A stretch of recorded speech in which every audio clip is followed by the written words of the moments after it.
Bonjour à toutes et à tous et bienvenue sur Mosaïque Cristal. Sport, incendie et maisons flottantes, voilà de quoi on va parler dans l'émission du jour. Voici les titres du journal. Le conseil municipal de Sarreguemines s'est réuni ce lundi soir. À l'ordre du jour, le vote des budgets et le vote des taux de contribution directe locale pour 2021. Pour la première fois depuis 2012, le taux des taxes foncières va augmenter. Les propriétés bâties vont prendre 0,9 points et les propriétés non bâties augmenteront de 1,16 points. Un incendie s'est déclaré ce lundi matin dans la réserve de l'Intermarché de Bitche. La raison, une palette d'essuie-tout stockée trop près d'une source de chaleur. Les employés ont permis d'éviter le pire. Ils ont évacué le magasin, prévenu les secours et procédé à l'extinction du départ d'incendie. Les jeunes joueurs du tennis club de Woustviller se sont retrouvés durant les vacances scolaires pour participer à un tournoi amical organisé sur les cours en plein air. Ce type d'événement est limité aux membres du club, le nombre de participants est réduit et les gestes barrières sont strictement respectés. L'arrêt des spectacles n'empêche pas les artistes de se retrouver pour travailler et préparer la reprise. La Halle Verrière de Meisenthal reçoit régulièrement des compagnies en résidence. Elle accompagne la création artistique des troupes durant la période compliquée que nous vivons actuellement. La première séance de lecture, Les Histoires au bout du fil, a eu lieu ce samedi 6 mars à la médiathèque communautaire de Sarreguemines. Ces séances de lecture sont proposées sur inscription et permettent d'écouter des histoires racontées par les bibliothécaires au téléphone. La prochaine session aura lieu le 31 mars. Le tourisme fait partie des secteurs mis à mal par les mesures de restriction sanitaire. Avec l'arrivée des beaux jours, certains en profitent pour prendre des congés. Randonnée, luge ou ski de fond, certaines activités sont encore possibles. Alors que faire de son temps libre si le voyage n'est pas au programme? Ce matin, Marie-Morgane et David se sont rendus à l'office de tourisme Sarreguemines Confluence. Bonjour David, dis-nous en plus. Bonjour Morane, comme tu l'as dit, le tourisme et la culture sont au ralenti. Pour autant, l'office de tourisme Sarreguemines Confluence reste actif. Ici, on prépare l'arrivée des beaux jours en espérant que la situation sanitaire évolue rapidement. Parmi les nouveautés, on trouve un plan touristique de la ville de Sarreguemines avec l'index des rues, les étapes du circuit historique et le circuit de la faïence. Depuis quelques temps, l'office de tourisme a également un nouveau logo, Destination Sarreguemines Confluence de vos envies. Il n'est pas encore présent partout, mais on peut déjà le voir sur leur nouveau support de communication. Pour revenir à notre sujet, si vous ne savez pas comment occuper votre temps libre, l'Office de tourisme vous propose de découvrir ou redécouvrir le patrimoine local à travers des visites guidées. Je n'en dis pas plus, c'est l'objet de notre reportage tourné ce matin. Très bien David, merci beaucoup pour ce suspense et merci à Marie-Morgane pour le cadrage. On vous retrouve un peu plus tard. On commence notre émission avec un fait divers. Hier matin, la catastrophe a été évitée de justesse à l'Intermarché de Bitche.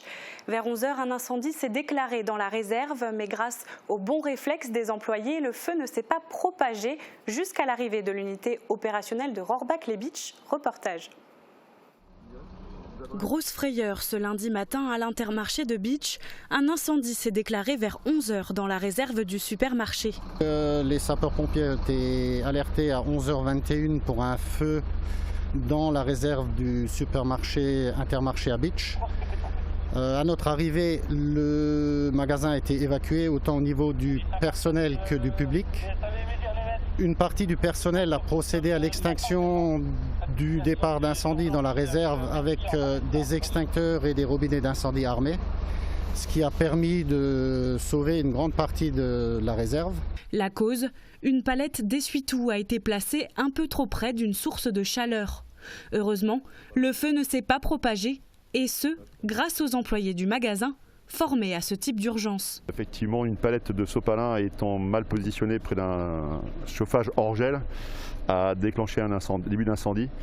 Et les équipes formées premier secours et première intervention ont tout de suite réagi et ont tout de suite lutté contre le feu grâce au lance à incendie, aux différents extincteurs. Et parallèlement, ils ont appelé les pompiers et fait évacuer le magasin. Toutes les bonnes démarches ont été respectées. Leur courage et leur sang-froid a permis d'éviter le pire. Puisqu'effectivement ça se joue à quelques secondes, je pense que l'ensemble de la réserve aurait pris feu et donc l'ensemble du magasin. Les pompiers ont ensuite procédé à des vérifications techniques avant de déblayer les débris.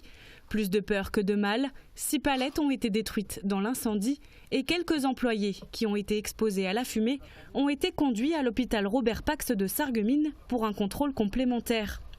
Malgré cet incident, le magasin a pu rouvrir ses portes et accueillir à nouveau ses clients vers 13 h. Le pire a été évité et donc pas besoin de reconstruire. Mais dans le sujet qui suit, on va s'intéresser à la construction. Nous partons à la rencontre du métier de terrassier. Sur un chantier, il est le professionnel qui opère en premier. Il prépare le terrain destiné à une construction ou à un aménagement urbain. Un métier technique et très mécanisé que nous fait découvrir Francis Hoffman. Regardez. Ces images ont été faites mi-février, il faisait moins 10 degrés, preuve que quels que soient les aléas climatiques, le terrassier est à pied d'œuvre. Le professionnel que nous suivons aujourd'hui s'appelle Christophe, il est à la tête de l'entreprise Jaco Terrassement. Son histoire et ses premiers pas dans le métier, il les a faits à l'âge de 6 ans. Alors avant de tomber dans la marmite du terrassement, je suis tombé un peu dans le monde agricole. À savoir que depuis tout petit, comme un peu tous les petits garçons, on est un peu fan du matériel et toutes ces choses-là, seulement que moi, j'en suis jamais sorti. C'est à la ferme que Christophe passe son enfance et son adolescence. Il pilote les engins agricoles et ça lui plaît de plus en plus. À 17 ans, il monte pour la première fois sur une vieille pelle et voilà son orientation professionnelle définitivement tracée. Une vieille pelle, encore une TY45, ça n'existe plus aujourd'hui. Et c'est là-dessus que j'ai fait mes armes. Le temps passe et Christophe devient un conducteur d'engins très prisé. Il travaille dans plusieurs sociétés de terrassement et d'aménagement paysager. Il pilote plein de machines et réalise des centaines d'ouvrages.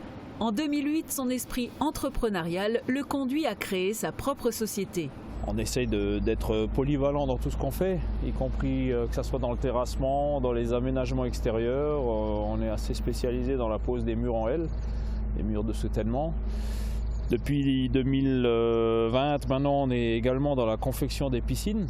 La société Jaco Terrassement reste modeste, avec 5 salariés. Son siège est à Saint-Rincemain. Au niveau matériel, l'équipement est impressionnant, avec différentes pelles sur chenilles ou pneus, un camion porteur et de nombreux outils complémentaires. Ma propre histoire, c'est avant tout une passion, la passion de la machinerie. Si un jeune il a un minimum de motivation et que voilà, il se retrouve un peu dans le même cas que moi, je ne peux que essayer de le convaincre d'aller dans ce sens-là, parce que c'est un métier où on manque de personnel aujourd'hui, je dirais. Christophe est aujourd'hui en phase de recrutement. Le métier est technique et nécessite une bonne connaissance des matériaux. Il est correctement payé, mais il faut savoir œuvrer pour livrer les chantiers de A à Z et travailler par tous les temps.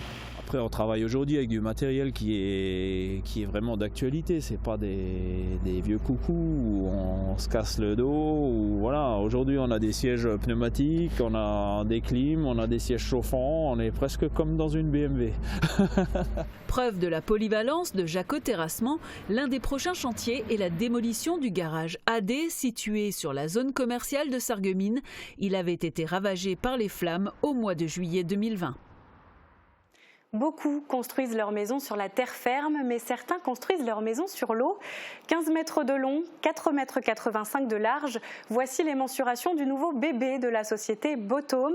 Une maison flottante construite au sein de la société FB2M et qui vient juste d'être mise à l'eau.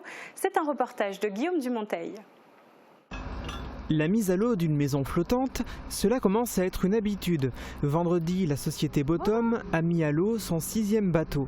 Il s'agit de Amazon. C'est en fait un appartement luxueux et inédit de 45 mètres carrés. Comme ses prédécesseurs, il est unique en son genre, de par ses couleurs, mais aussi en raison de son moteur. C'est un bateau, celui-ci par contre thermique. Normalement, on fabrique essentiellement que des bateaux électriques. Et on a décidé de faire un bateau thermique, notamment pour remonter les rivières. Donc c'est une demande d'un client, donc d'un Allemand, qui veut faire des déplacements un peu différents. Donc non pas sur les canaux, mais sur des rivières avec courant. Donc c'est le premier qu'on fait dans ce genre-là et on espère avoir un succès assez important. Aujourd'hui, la société Bottom met entre 8 à 10 semaines pour construire un bateau. Les délais de livraison sont de 6 mois à 1 an en fonction de la charge de la société. Bottom veut continuer de grandir. Son objectif est de construire entre 10 à 12 bateaux par an, toujours chez son partenaire FB2M. Des maisons flottantes qui permettent ainsi de découvrir un territoire autrement et de faire du tourisme. Et côté tourisme, justement, des visites guidées pour mini-groupes sur demande. C'est la dernière nouveauté proposée par l'Office de tourisme Sarreguemines-Confluence. Au choix, 2 circuits, celui de Sarreguemines et celui de Velferdin. Des circuits déjà proposés par le passé, mais cette fois, les visites se font en petits groupes de 5 personnes maximum. Et c'est vous qui choisissez la date de la visite. Marie-Morgane et David ont tenté l'expérience ce matin. Reportage. On s'intéresse peu à ce qui se trouve près de chez soi. Malheureusement, cette affirmation est souvent vraie. Aujourd'hui, nous allons justement faire l'inverse. Pour cela, nous avons rendez-vous avec Arlette Crémer, guide bénévole de l'Office de tourisme Sarreguemines-Confluence. Au programme, une visite guidée de Sarreguemines. Arlette anime ce circuit depuis une dizaine d'années. Désormais, ces visites sont organisées sur demande pour des petits groupes de 5 personnes maximum. L'occasion d'être en tête-à-tête avec la guide passionnée. Arlette, nous sommes devant le tribunal de Sarreguemines. C'est une des étapes de la visite guidée que vous proposez. Quelle est son histoire? Alors, il faut savoir que nous sommes ici dans la partie nouvelle de la ville. Il faut savoir également que nous sommes sous période allemande depuis 1871 et le tribunal a été construit en 1905. C'est le dernier bâtiment qu'ont construit les Allemands. Il est en pierre jaune de Jaumont et il a des emprunts de l'ordre dorique, donc qui rappellent les temples grecs avec les colonnes. Le casino, le four à faïence ou encore le square de la vieille ville, plus d'une dizaine de lieux sont au programme de ce circuit, soit 1h30 de visite guidée à un tarif de 6 € par personne. Exception faite du mercredi, les visites peuvent avoir lieu du lundi au dimanche. Arlette propose même un deuxième circuit, le quartier de Velferdin. Arlette, nous voici place du Chanoine Kirch, c'est le point névralgique de l'histoire de Velferdin. Effectivement, c'est là qu'a débuté toute l'histoire de Velferdin. Il faut savoir que c'est maintenant un quartier de la ville, mais que c'était un village à part entière. Déjà, les Celtes et les Romains étaient là et en 1221, les moines de Tolaï sont venus et ont démarré ce village avec la construction d'une église, des moulins, d'une ferme. Il faut savoir que Velferdin avait une particularité. Elle faisait partie du Saint-Empire germanique et ce n'est qu'en 1781 qu'elle reviendra à la France. C'était une enclave donc dans le duché de Lorraine. Et ce n'est pas tout, direction l'Office de tourisme. Pour les enfants, il est également possible de visiter la cité faïencière de manière ludique grâce à un livret-jeu. Le livret-jeu propose plusieurs pages de petites énigmes de coloriage à réaliser en relation avec les bâtiments et l'architecture de Sarreguemines. Si vous cherchez à vous occuper sans trop bouger, vous savez quoi faire. De mon côté, je vais tester mes connaissances sur le patrimoine sarregueminois. En plus, il y a un diplôme et un cadeau à gagner. Première étape, le port de plaisance. C'est parti, à vous les studios. Mais avant que David parte à l'aventure, comment l'Office de tourisme prépare la saison 2021? Quels sont les projets à venir? David s'est entretenu avec Arlette Crémer, qui est membre du bureau de l'Office de tourisme Sarreguemines-Confluence. Regardez. Arlette, vous avez une double casquette, on l'a vu, vous êtes guide bénévole, mais là je m'adresse à la membre du bureau, donc du conseil d'administration de l'Office de tourisme Sarreguemines-Confluence. Actuellement, comment s'articule le quotidien à l'Office?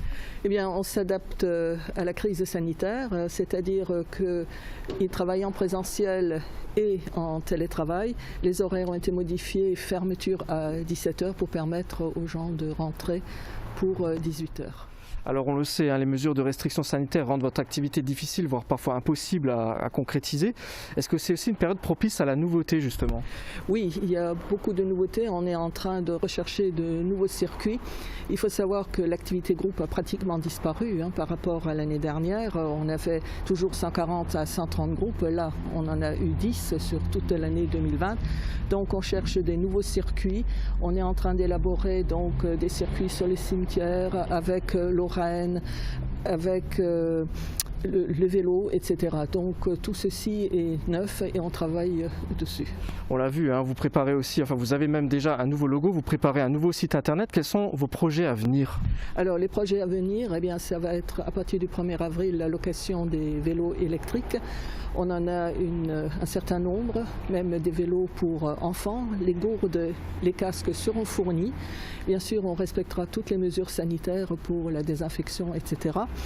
Il y aura également des gyropodes qui sont à l'étude pour pouvoir circuler et on va donc créer des circuits également pour toutes ces personnes qui louent ces ustensiles. Les vélos, c'est pour Sarreguemines ou ça va même au-delà?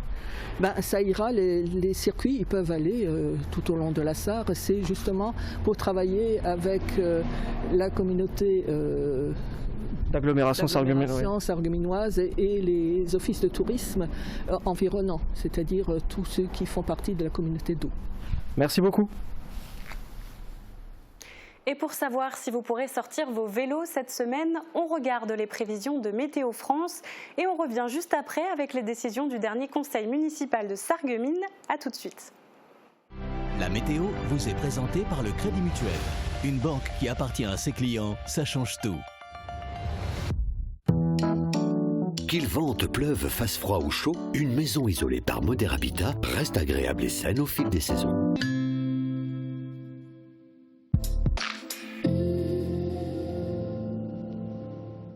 Bonjour tout le monde, le vent va se lever cet après-midi et apporter avec lui des nuages et des averses de pluie. Mais pour l'instant, il ne souffle pas.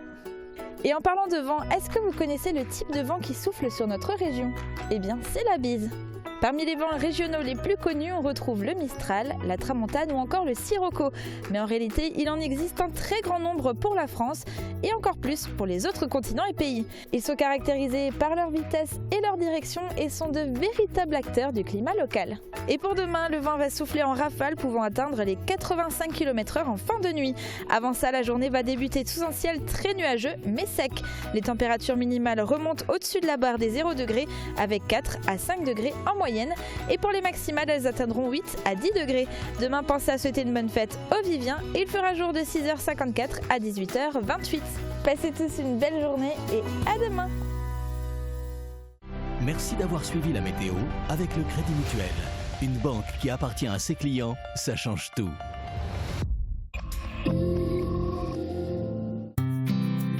Un décor cosy et chaleureux, une équipe sympathique, une cuisine faite de produits frais, une vue magnifique sur le golfe de Sarreguemines. Le Green, le restaurant qui ne manquera pas de vous séduire. J'aime écouter de la musique. Est-ce possible avec un appareil auditif ? Les appareils haut de gamme possèdent un mode musique qui permet de traiter ce signal non pas comme du bruit, mais de profiter pleinement de la musique sans la dénaturer.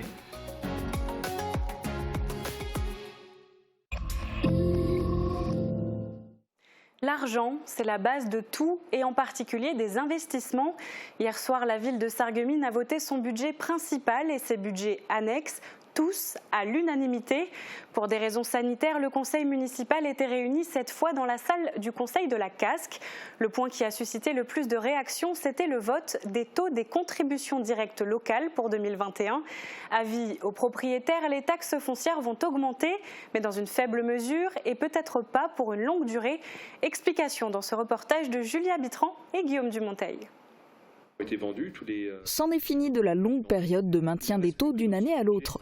Pour la première fois depuis 2012, Sarreguemines augmente de 0,9 son taux sur la taxe foncière sur les propriétés bâties. J'ai calculé un petit peu l'impact que ça aurait pour un appartement ou une maison où la base fiscale serait aux alentours de 2000 points. L'augmentation ferait évoluer le coût de la taxe foncière pour la part commune de 18 € par an. Ce qui veut dire 1,5 € par mois. S'il y a 2 personnes dans cet appartement, ça fait 75 centimes par mois. Pour une maison qui a 4000 points, 4000 de base locative, on serait à une progression de 36 € par an. Les propriétaires découvriront sur leur prochain avis d'impôt de la taxe foncière un taux unique, englobant le nouveau taux de la ville et l'ancien taux du département, qui est désormais transféré à la ville, conformément au nouveau schéma de financement des collectivités locales, entré en vigueur cette année. Ce nouveau taux sera donc de 36,89% à Sarreguemines pour le foncier bâti. Le taux sur la taxe foncière des propriétés non bâties augmentera lui d'1,16 point. Pour la ville, cela représentera au total 300 000 € de recettes fiscales supplémentaires. Le but affiché de la municipalité est de répartir les efforts entre les diminutions de dépenses de la ville et l'apport financier des contribuables. Seuls les propriétaires sont concernés, d'autant que la taxe d'habitation continue, elle, de diminuer, voire de disparaître. Et cette augmentation des taux sur le foncier pourrait ne pas s'inscrire dans la durée. Si la situation budgétaire de la ville devait s'améliorer, eh bien, nous n'hésiterons pas non plus, peut-être dans 2 ans, dans 3 ans, à revenir à la situation dans laquelle nous étions jusqu'à présent, c'est-à-dire refaire baisser le taux. Vos explications étaient nécessaires. Nous nous rendons bien compte que cette situation financière est mise en difficulté par cette pandémie mondiale. Et j'ai aimé l'expression « et nous le sommes ». Je pense, chacun d'entre nous responsable, mais que cette hausse ne soit que pendant cette période de crise. Il s'agit pour nous d'accompagner la relance. Une seule voix s'est élevée contre. Je vous demande de soumettre aux voix l'amendement que je dépose aujourd'hui pour le maintien des taux de fiscalité directe à leurs niveaux actuels. Une seule main s'est levée. Tous les autres élus ont voté l'augmentation des taux sur les taxes foncières. Et si le conseil municipal s'est exceptionnellement déroulé au château de la communauté d'Aglo, c'est parce que la grande salle de l'hôtel de ville de Sarreguemines continue d'être un lieu de dépistage du Covid. Les tests antigéniques sont effectués par le personnel du SDIS. Les horaires ont été adaptés aux besoins des travailleurs frontaliers. Le dépistage se déroule jusqu'à vendredi de 6h à 10h et de 16h à 20h. Les tests seront aussi effectués samedi et dimanche de 9h à 17h. Et pour se détendre après ces tests de dépistage, pourquoi ne pas profiter des histoires racontées par téléphone? C'est un nouveau concept imaginé par la médiathèque communautaire de Sarreguemines. En attendant de pouvoir accueillir du public pour des lectures, elles se font à distance. Reportage de Marie-Morgane Lorenz. Oui, bonjour, c'est la médiathèque de Sarreguemines. Élodie appelle Ruben et Mathéo, 2 frères de 8 et 16 ans, qui se sont inscrits à la médiathèque de Sarreguemines pour écouter une histoire. Eux sont à la maison et vont l'écouter par téléphone. C'est une première pour les bibliothécaires, habitués à lire devant du public. Actuellement, ce n'est pas possible d'accueillir des groupes. L'équipe a alors trouvé cette solution à distance. Lorsqu'elle entendit du bruit dans la cuisine, elle passa discrètement la tête par la porte et assista à une scène qui fit bondir son cœur. Une nouvelle session d'Histoire au bout du fil sera organisée le mercredi 31 mars à l'occasion du Printemps des poètes. Vous pouvez prendre rendez-vous auprès de la médiathèque. Il ne vous restera plus qu'à vous installer confortablement chez vous en famille et d'ouvrir grand vos oreilles pour profiter de la lecture. Et voilà la fin de l'histoire du ballet magique. Ce n'est pas la fin de l'histoire pour le monde de la culture, mais il n'y a toujours pas de date de reprise des représentations. Cela n'empêche pas les artistes d'être prêts pour la réouverture des théâtres et salles de spectacle. À la Halverrière de Meisenthal, d'ailleurs, les résidences continuent de s'enchaîner pour permettre aux artistes de continuer à travailler. Reportage. La culture est à l'arrêt, oui, mais une poignée d'irréductibles artistes résistent encore et toujours à cette pandémie qui affecte leur secteur. Certes, le public n'est pas là, mais les résidences d'artistes s'enchaînent à la Halverrière de Meisenthal et cette fois, c'est la troupe à la Mourac qui foule les planches de la boîte noire. Donc là, à Meisenthal, on est en train de travailler sur une adaptation d'un spectacle qui s'appelle Urbis et Orbis, Invention pour la fin du monde. Un spectacle qu'on a créé pour une caravane et là qu'on est en train d'adapter à la scène du théâtre. C'est une résidence pour laquelle on a 12 jours, donc on est arrivé vendredi dernier, on a monté le week-end et donc on a une grosse semaine de travail. Chaque semaine, compagnies, groupes et troupes de théâtre défilent pour travailler et ce, grâce à la Halverrière. Accueillir des compagnies de manière régulière, je veux dire accompagner la création artistique, ça fait partie un peu de nos missions de scène conventionnée, en accueillant de manière successive et régulière un peu toutes ces compagnies sur cette période qui est effectivement un peu compliquée là pour tout le monde, mais qui permet quand même aux compagnies de travailler de nouveaux spectacles. Le public pour l'instant ne reviendra pas, mais les artistes, eux, ne se laissent pas abattre et profitent de l'installation pour peaufiner leur spectacle. Ça nous sauve un peu parce que c'est vrai que sinon on ferait vraiment rien. Du coup ça permet d'avoir des périodes déjà un peu plus longues. Ce que nous expliquaient ici les gens du théâtre, c'est vrai qu'en temps normal ils n'auraient peut-être pas pu nous accueillir 10 jours. Donc nous 10 jours de travail c'est précieux, ça nous permet là on a travaillé 3 jours avec un metteur en scène, puis aujourd'hui il y a un ami qui arrive pour faire le teaser, puis des photos, puis on a le temps de travailler la scénographie, donc on a le temps de faire une vraie masse de travail. Actuellement, les spectacles sont tous annulés et reportés, mais n'ayez crainte, les acteurs de la culture se tiennent prêts pour la réouverture tant attendue. Si la culture est à l'arrêt, beaucoup d'activités sportives le sont aussi. Et on ne le répétera jamais assez, le sport nous manque. Mais petit à petit, les mesures s'assouplissent, notamment pour le sport en plein air. Le tennis en fait partie. Pendant les vacances scolaires, une quinzaine de jeunes a pu ressortir raquettes et chaussures de sport pour se rendre sur les terrains de Woustviller. C'est un reportage d'Urani Tozic, Arnold Gerster et Lucas Plagnaverne. Malgré une longue pause, l'envie de balle jaune ne disparaît jamais. Le club de tennis de Woustviller reprend peu à peu du service. Les jeunes joueurs ont profité de leurs vacances pour retourner sur le court pour un tournoi amical. Aujourd'hui, on fait juste un petit peu un plateau, ça s'appelle. C'est un petit tournoi entre les jeunes pour pouvoir leur permettre de ressortir avec le Covid et tout ça. Permettre de refaire un petit peu de sport, de s'amuser, puis de toucher une raquette de nouveau, d'être à l'extérieur et puis de s'amuser entre eux, quoi. Pour l'instant, seule la pratique du tennis en plein air est autorisée. Mais elle requiert tout de même une météo clémente, le respect des gestes barrières et un effectif limité. Justement, les enfants viennent le plus souvent avec leur matériel.